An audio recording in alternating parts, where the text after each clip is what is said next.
if you're a theist and you would like to call and talk to us, you'll get priority. But in the meantime, we have an atheist here. We've got Ruth.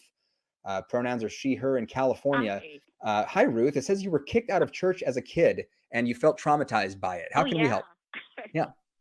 Well, here's what happened. You know, mom's a Seventh-day Adventist, dad's a Catholic. Oh, but, okay. you know, my father was beaten by nuns when my grandmother put him in a Catholic orphanage during the Depression to move out here to California. Okay. And he was told by the nuns that boys were dirty, and you know. Anyway, that's how I heard that. So Dad always taught us to question if we don't understand something in church. Mom took us to church when I think I was about 5, and all the scary stories about, you know, when Jesus comes back, the mountains will crumble, the volcanoes will blow, and everybody now they walk out of their grave all dressed in as a family in books. Yeah, it'll be like the Thriller video. Right. If you've ever gone through a Seventh-day Adventist, you know, pamphlet or one of their children's books, the whole family, as the sun shines, are standing there, mother, father, and however many kids you have as children. And I thought, oh, okay, well, that'll be me, and I'll be with my family. And so as I got older, I still thought that, but then they started teaching about Adam and Eve and their sons, Cain and Abel, and then their wives, and their wives. Noah's Ark. Wait, who were their wives? Well, they had 2 sons. No, I know. It's all very. I'm just poking fun because it's so incestuous in Genesis, and it's weird, and I like drawing attention to it.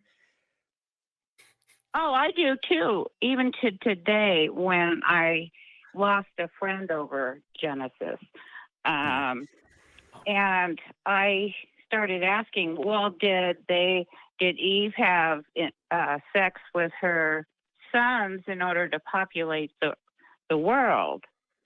And the teacher got upset because she couldn't answer it. How was she going to answer that? And then Noah's Ark came along, and 2 by 2, and a few good friends on the Ark. How did they repopulate? Was that incest, swingers?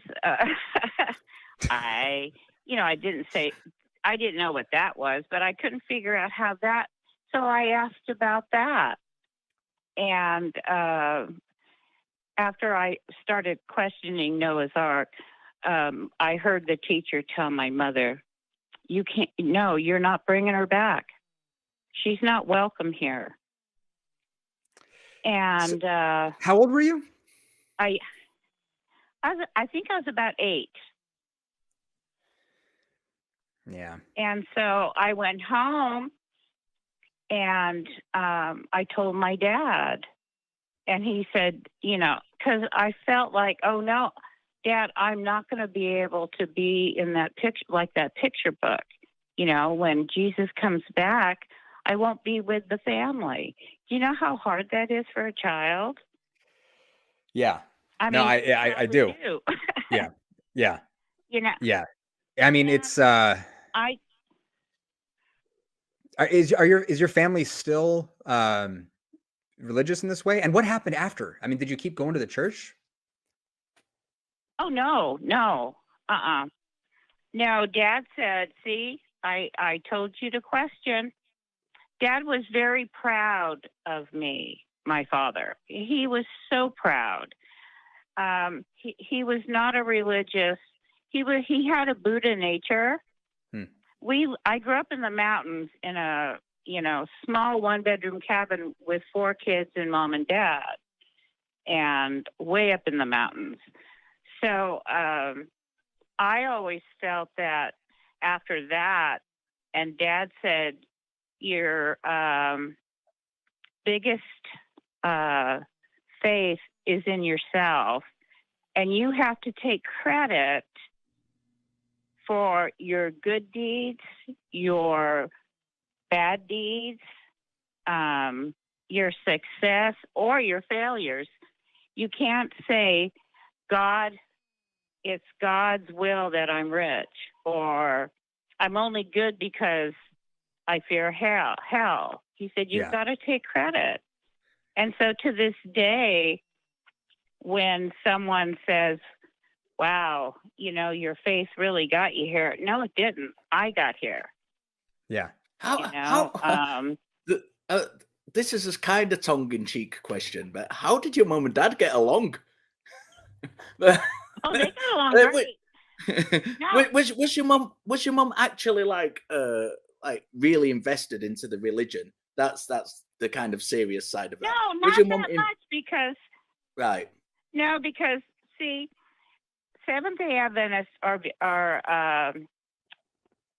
they're vegan, like the last caller. What an idiot.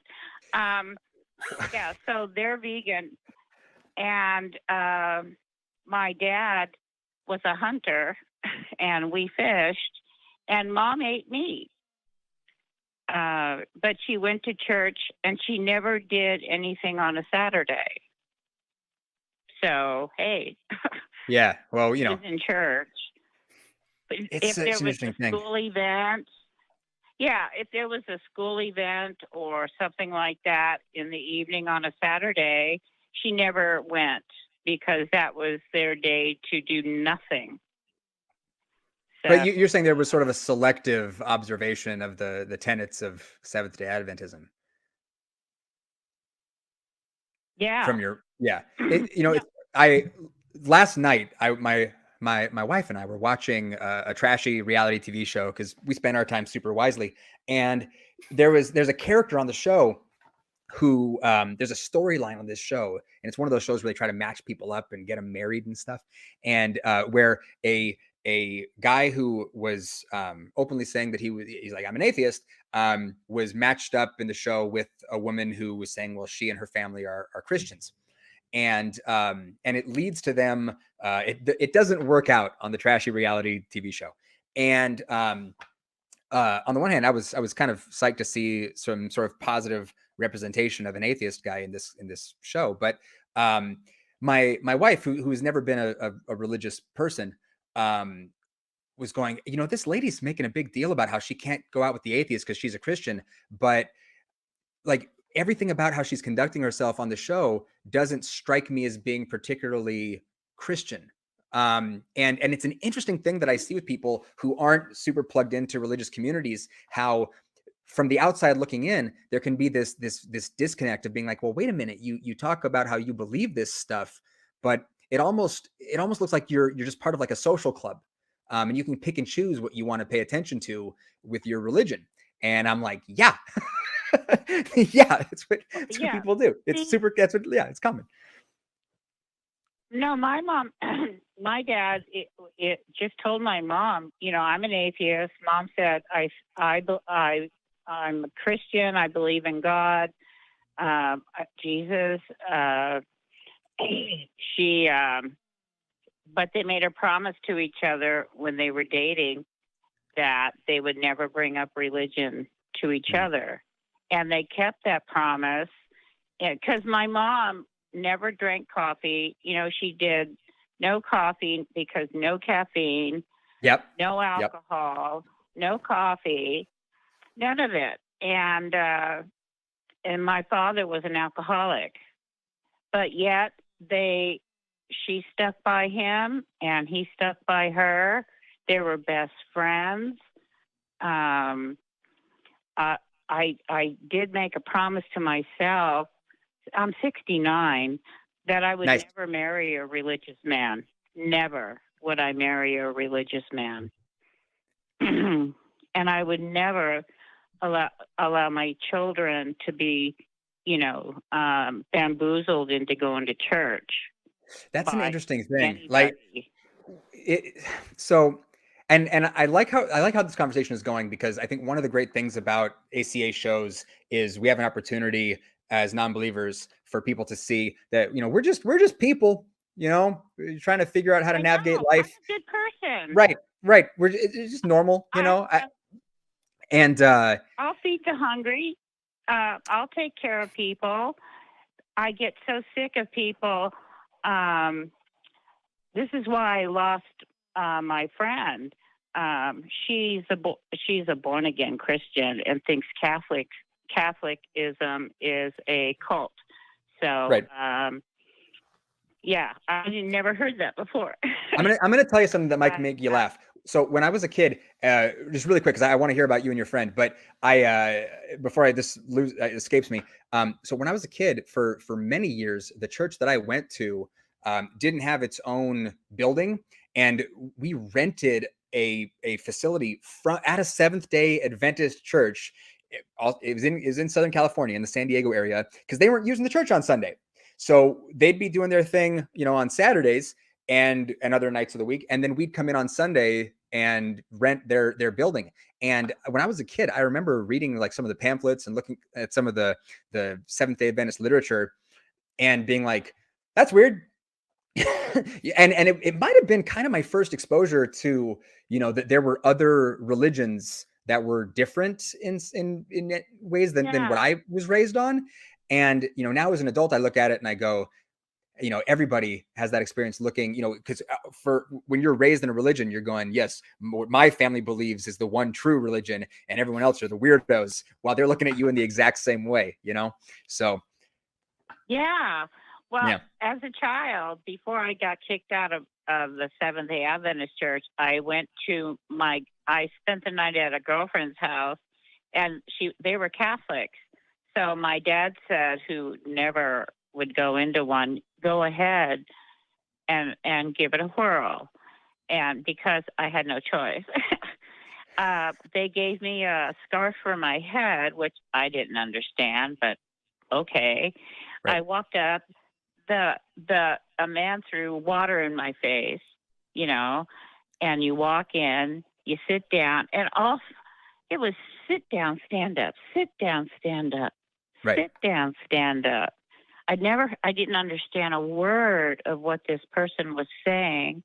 I went up and had a cracker and went home and started laughing. And my dad started laughing. He said, "What do you think of that one?" Yeah. And so, yeah. And so here's my friend. I've known her since I was 13. And she married a guy who went in the Navy, and he became a pastor. You know, he's weird. But anyway, so for 40 plus years, she was married to this born again Christian pastor. So she became that way. And then she died accidentally hitting his head on a bathroom sink. And I kind of said, right. Well, where was God? Oh, she didn't like that. And so she was here one day, and she was talking about how we were watching a science show. I did it on purpose because I wanted to see her reaction.